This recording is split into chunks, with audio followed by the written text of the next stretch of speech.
constaté que les carottes, bon, elles ont souffert du gel, puisque les trous, c'est en partie du gel qu'il y a eu début avril. Ils étaient juste en train de lever pendant cet épisode-là, et il y a relativement très peu d'herbe. Comme le sol il est relativement très organique en surface, il sèche très vite au moindre rayon de soleil, et les adventices ne germent pas.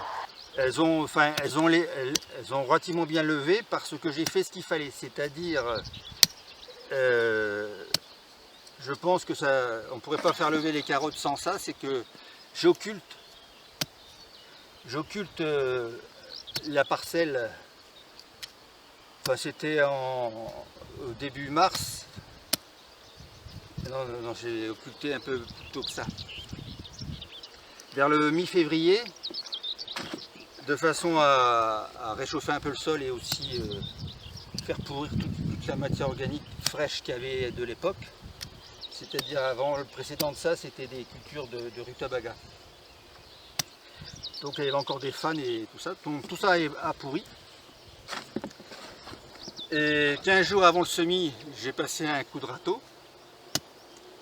J'ai mis la fertilisation et après j'ai réocculté. J'ai passé le coup de râteau comme si j'allais semer. J'ai réocculté une quinzaine de jours. J'ai semé. C'était début mars, enfin mi-mars, on va dire mi-mars. Et la réoccultation avait deux vertus. Ça contrôlait un peu la germination, enfin ça maintenait surtout un sol très humide en surface. Donc les carottes ont quasiment germé, même si elles avaient été posées sur le sol, puisque la bâche a la grande vertu de conserver l'humidité.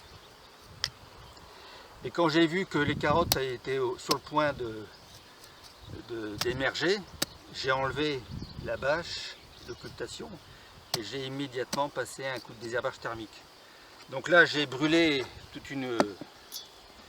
des millions et des millions d'adventices. C'était surtout du mouron, de la germination de mouron, et après ça donnait ça. J'accorde beaucoup d'importance à que le premier binage de la carotte soit quasiment parfait. Parce qu'à ce stade-là, on voit facilement les adventices, on peut les arracher au niveau du collet, alors qu'une fois que c'est beaucoup plus développé, on ne peut plus faire. Et on pourrait utiliser éventuellement le Pressilice, enfin, ça va être ça, oui, de TerraTech, pour passer une première fois, mais pour moi, je le passerai la deuxième fois. Parce que le Pressilice va m'enterrer de l'herbe qui ne sera pas complètement détruite. Et moi, alors qu'avec ça, c'est 100% des herbes qui sont détruites.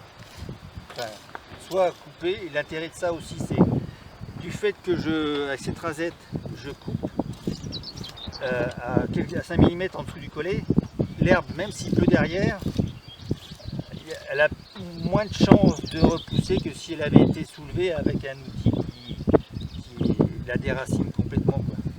Donc le fait de couper le collet, même en ce moment qui est une condition pluvieuse, c'est efficace. Ça, c'est des betteraves qui ont été désherbées hier, malgré la pluie de cette nuit et les quelques averses de ce matin. Il n'y a personne aucune herbe ne relève la tête.